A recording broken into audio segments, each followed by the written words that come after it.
My name is Brad Heyber.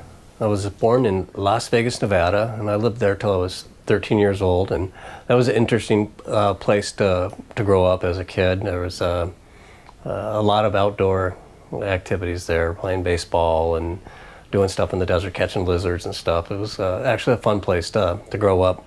A couple of our best friends there were Catholic, and a couple times we went to services at their church, and I remember being told that we could not go up when they were doing their communion. We just had to stay in the pew.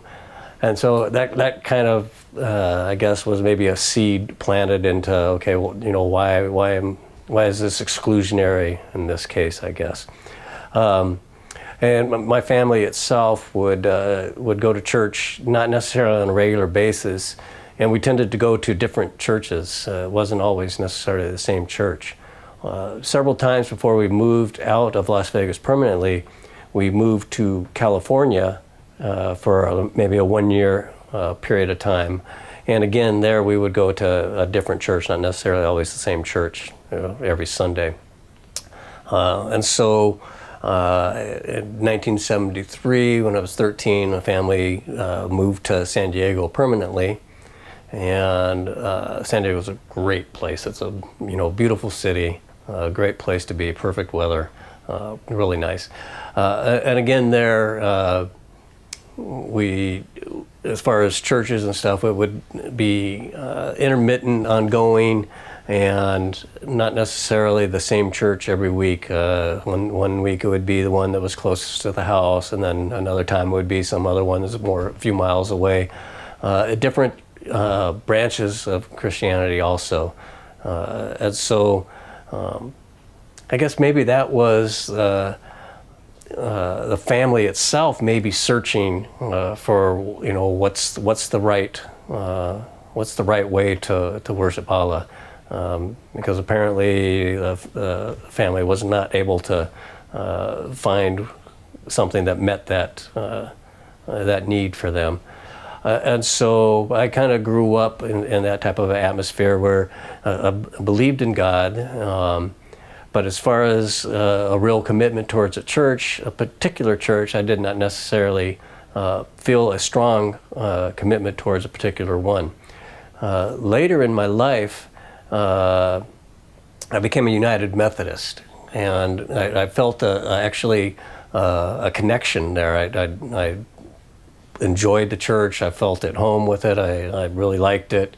But still, even then, I still had some nagging questions or doubts that just kind of laid dormant. They were there, but I just kind of accepted on faith that okay, that's just something I just don't understand.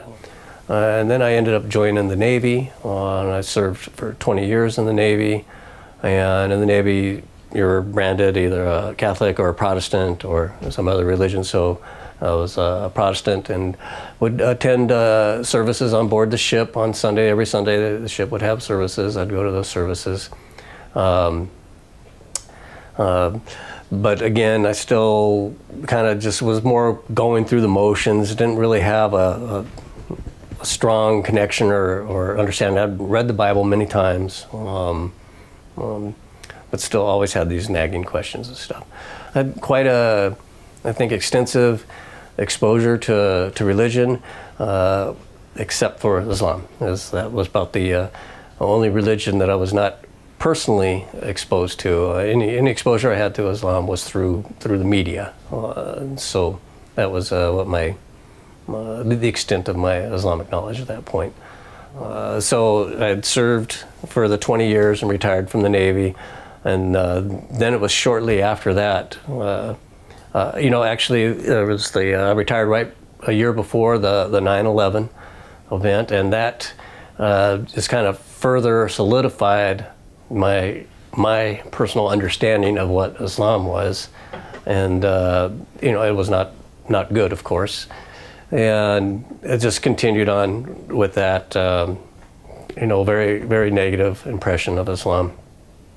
And so then London bus bombings happened, 7/7. And once again, you would hear, okay, this is what Islam is not about. You would hear, but then on the other hand, you had heard that an Islamic group was claiming credit for it. And so this was similar. This happened after 9/11 also. But this time I don't know, I told myself that I needed to find out what Islam was about for myself, because I had this built-up conception or perception of what Islam was, and it was a really high brick wall of with a lot of negative things about what Islam was. So I said I need to find out what Islam is about for myself, and I went to Barnes & Noble and I bought a Quran, and I fully expected that I would validate all of the negative impressions that I had on Islam. I had it turned out to be quite different, of course, but so I bought the Quran, and I would drive to work in the morning. At this point I had been retired from the Navy. I would drive to work, and I would open it up, and I would read some for maybe 10 minutes or so before going into work. And you know, I read, of course, Surah Fatiha, and you know what an amazing surah that was. And it right away kind of put me at ease. It felt very comfortable. It felt familiar, and it was non-threatening. And it was like, okay, this is okay, you know. And boom, the first few bricks of ignorance, I guess you can call them, were removed. And so I would do that for several days. Then it got to be where I would go there in the car at lunchtime and start reading the Quran. And of course there was many parts of it that I didn't understand, but some ayats I did understand. I thought they were very clear. And what I found, though, even on the ones that I didn't understand, I found a recurring theme of forgiveness, of Allah's mercy. And so, you know, that just really started wiping away all these misconceptions that I had about Islam. It was like, well, okay, here it's mercy, it's mercy, it's mercy, it's mercy. There's mercy everywhere in there. And some parts of it I really liked, the part about Isa alayhi salam, and it was like, hey, this answers one of my questions, because I could not understand as a Christian, is like, how is it that Allah, being the one, the most powerful, how is it that Allah can only forgive man by letting man kill his son?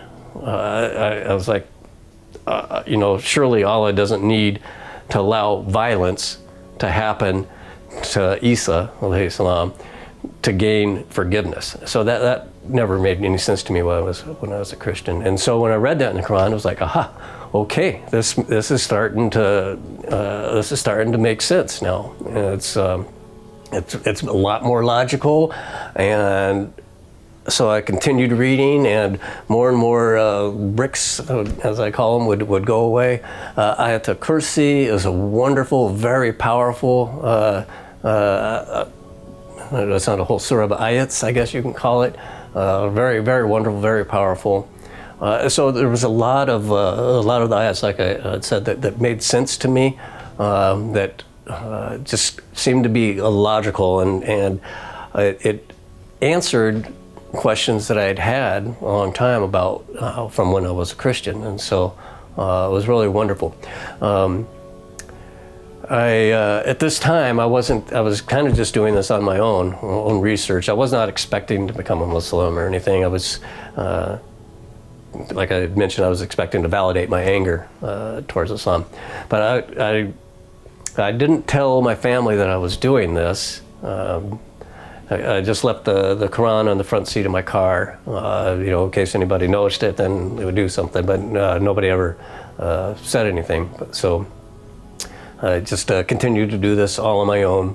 After I'd finished reading the Quran, San Diego State University, the MSA there held a series of lectures on the prophets. And I went to those and again felt at ease that, okay, Islam is recognizing the same prophets that Christianity recognized, and they were honored in there. So again, there was nothing threatening about that at all. It felt very, like I said, very comfortable. Also along the line, I did some internet searches.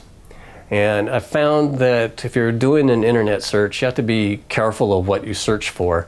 You need to ask more broad questions like who is or who was type of questions instead of are type of questions, because then I found that you get much better results in those type of searches. And so I found some Islamic center that was close to my work, and I would try to go there. And many times it was locked up. Usually there was nobody there, but I just kept going. And Shukranallah, one time it was finally open. There was two brothers there. They opened the door, let me in. One guy spoke English, and he told me, I asked if they had a library, and he told me sure, and go up to the library, led me up to the library, and he said, take whatever book you'd like.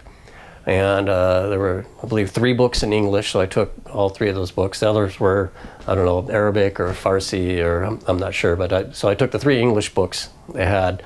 And so I remember 2 of them. One was about jinn, and that was the first one I read. That was very, very interesting. And the second one I read was about Karbala, about Imam Hussein, alayhi salam. And I don't know how it's possible to read or learn about Karbala and not be affected by it. And reading about Imam Hussein alayhi salam and what happened at Karbala, it sealed the deal with me. It was like, this is true worship. This was very selfless act. It happened as a tragedy. It happened. It was also a victory. So I was a little torn on that. It's a tragedy, but I think it's also a tremendous victory for Islam. And so at that point, I said, okay, I know I'm going to become a Muslim. So we're at the Beit Ulam Center, and my first exposure to the Beit Ulam Center was when I moved to Chicago. My brother-in-law brought me here. And like I had mentioned with my experience in Seattle where it was English, it was really nice that the programs here are in English.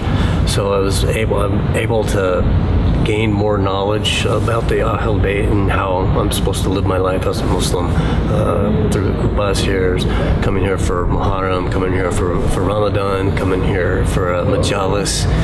It's really, really beneficial to have the programs in English. And I've made friends here. Like I mentioned earlier, there's several families that live very close to where I live, where my home is. So it's really nice. I feel like I can really be a part here. This has really benefited me more than just being in English. Maulana Suleiman Abadi has gone over Sahifa Sajada with me, explained, given me a lot of insight into the lessons about how we are supposed to pray to Allah, how we're supposed to ask Allah for help through those du'as. Also, this center has given me an opportunity to learn Arabic on Sundays. Take Arabic lessons with another one of the member here and a couple other people, and inshallah one day my Arabic will be good. I'm trying. So this center has really been beneficial about meeting and interacting with members of the community, about growing in my faith through the program being in English here so I can understand what's going on, and just through the other services that they offer. The fellowship is fantastic. This is a very, very nice center. I'm very, very thankful to be here and have this opportunity to be a part of this community here. Then I went home and broke the news to my wife, and she was not thrilled at all. So that's why I say, in hindsight, maybe I should have done it a little bit differently. But again, I wasn't expecting this to happen. I wasn't expecting that reading the Quran and learning about Imam Hussein alayhi salam would lead me to Islam. I had expected the exact opposite to happen. So anyway, when I told my wife, and she became extremely upset. It was not a pleasant situation. Over time, we'd been married for 22 years at this point. Actually, I got her to go to the mosque one time with me, her and my daughter, and they didn't care for that at all. They didn't like wearing the hijab. They were asking me, how can you understand even what's being said? Why are you here? You don't have no idea what they're saying. You're in a cult. How can you be doing this type of thing? And so our relationship started, this tension started growing in our relationship. It got to a point where we went to a marriage counselor. My wife at the time chose the marriage counselor. And alhamdulillah, when we went, again, I was expecting, okay, I'm going to be under fire here. But the counselor asked us to tell our stories. So my wife told her side, I told my side. The counselor told my wife that she was being very defensive and that she should try and open up a little bit and try and understand what was happening with me and why I had turned to Islam. That really surprised me also, shukr Allah. So my wife didn't really take that advice. She didn't go with that. Her father-in-law, we had been super good friends. We were very good buddies. He started sending me anti-Islamic email the very next day after I had converted. The family did all kinds of strange things that kind of silly when you think about. Very, I'd call them childish maybe. And so we stayed that way for 3 years until my wife, she had given me an ultimatum saying, come back to Christianity by this date or else. Obviously that day came and went, and nothing was going to remove me from my faith and my belief in Islam. And so we ended up getting a divorce. And I'd met a brother at the center, Brother Idris, and after a divorce, he told me about this website where I can maybe meet somebody, and so I put up a profile on the website. It's shiamatch.com, and that led to the marriage I'm currently in, and shukr, I have a wonderful wife now. Very, very happy with her, and we have three wonderful daughters, and very happy. It's been I miss my son and my daughter. I miss them very much, and wish I had a closer relationship to them than I do. I'm open and really want to be with them.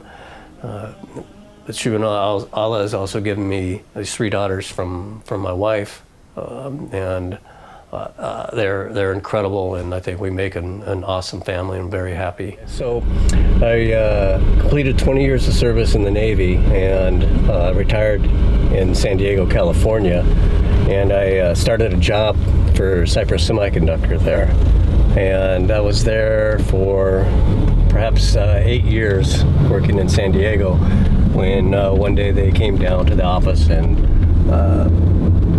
laid off a lot of people, and they made myself and 3 other guys move to the Seattle office. And I thought Seattle was nice. It was okay, cold, cloudy, very different than San Diego. But it was a beautiful country. I liked it. It turns out my wife didn't care for it a whole lot. So as kind of a dare, or I don't know, a dare or a challenge, I said, get a job in Chicago and we'll move to Chicago. She has a lot of family here in Chicago, so that's why I mentioned Chicago.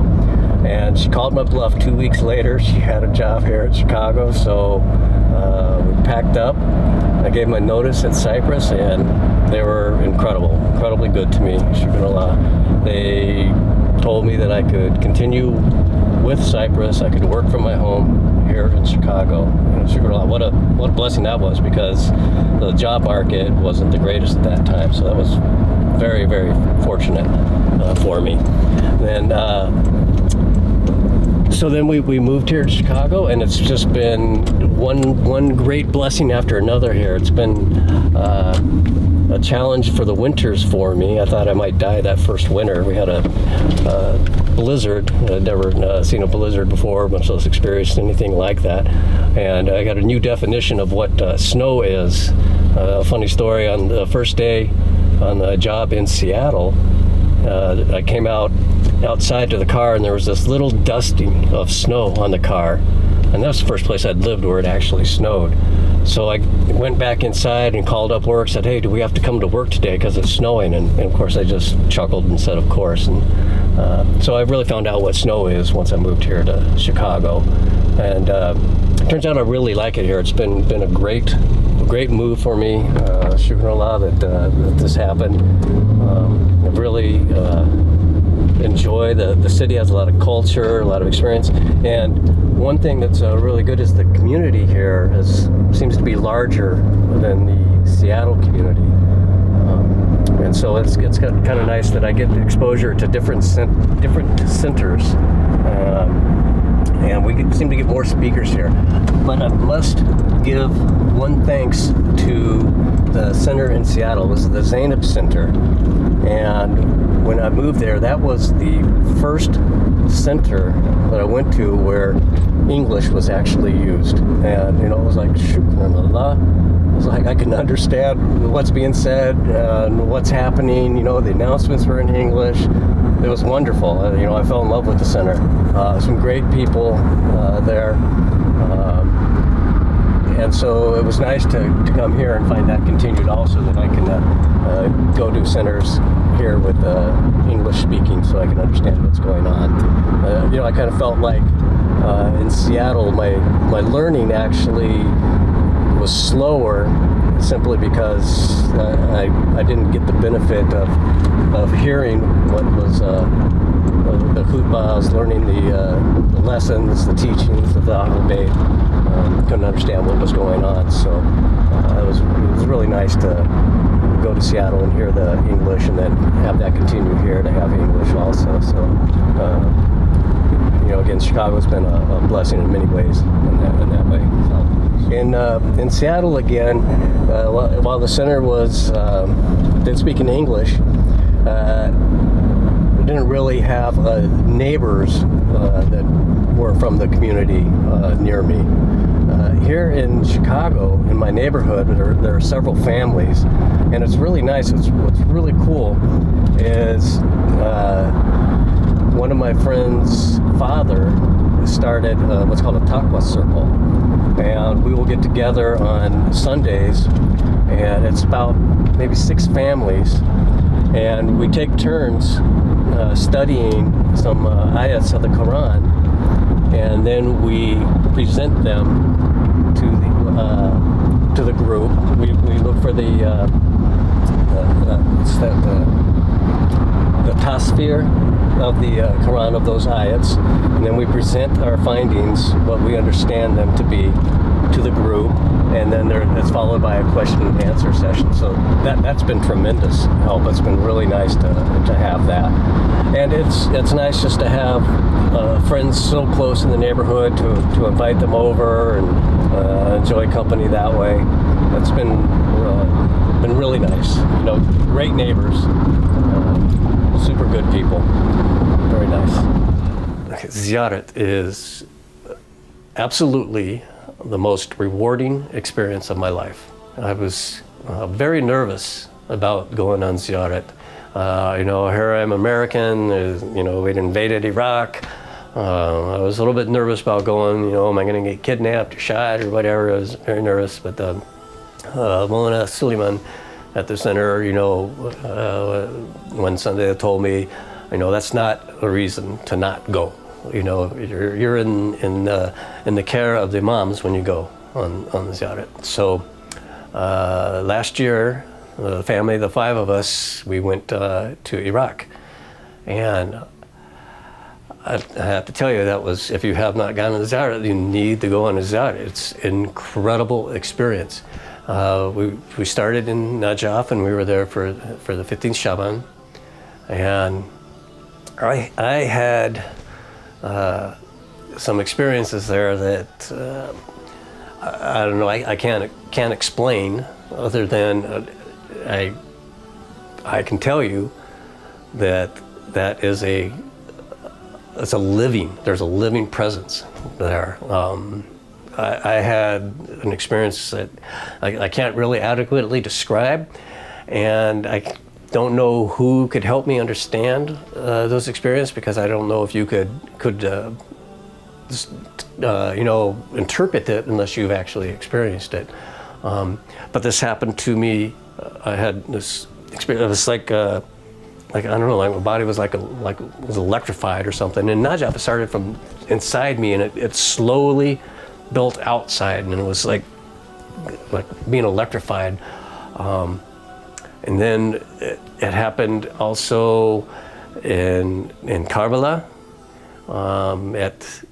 at the Imam Hussein alayhi salam shrine, and that one was a little bit different. That one, like every molecule of my body, when I looked at the rose, it was just like overcome with this sadness. And then when I went to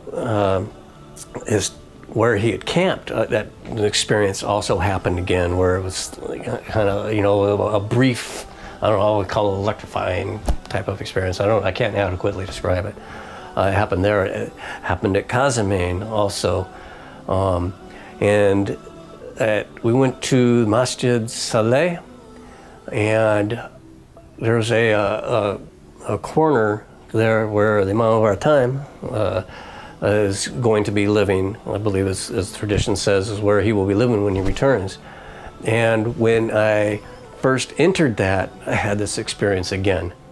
I stayed in there, and you know what? That was what's really amazing about it. You think about this, think about our imams, and think about their stature, and then you look at where they were going to be living. We saw Imam Ali alayhi salam house where it had been rebuilt, so modest, and look at the stature of this person. Same thing at Masjid Saleh. You go look at the living quarters, and it's so basic. I mean, and when you consider the stature of this person, they should have, you would think they'd have the grandest palace that you could imagine.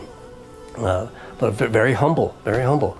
And so also when I left there, it happened again. So it happened, I had this experience twice at Masjid Saleh. So there is no doubt that this is it's a living place. There's a living presence at these places, and it's so well worth the visit.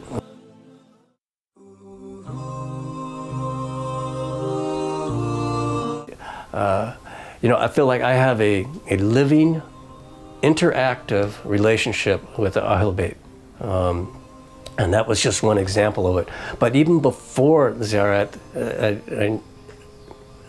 I knew that I could count and ask for help. The Prophet, peace be upon him, he would call Ya Ali when he needed help. And this is one example that happened to me at work. It was shortly after I had started this job. They were having a problem with the production with this one device. It was failing, and so they asked me if I could take a look at it.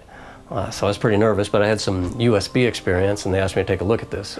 So I opened up the register, or the data sheet for this controller, and I said, oh, perhaps this register isn't set correctly. So I opened up the code, and I just typed in the register and the value that I think it should be set for. And I compiled the code, loaded it, and shukran Allah, it worked. And so I said, okay. Well, but before I did this, I followed the sunnah of the Prophet, peace be upon him, and I said, Ya Ali Madad. And so I did this, compiled the code, loaded in, and shukran Allah, it worked. I was like, wonderful, thank you, shukran Allah, thank you, thank you. Now here's what was amazing about this. And so I looked at where I had done this, and it was a completely different register name than what I thought I had typed. Completely, not even close. And how did that happen? That was amazing. And I've had some other experiences like that. So our relationship with Ahlul Bayt is a living, interactive relationship.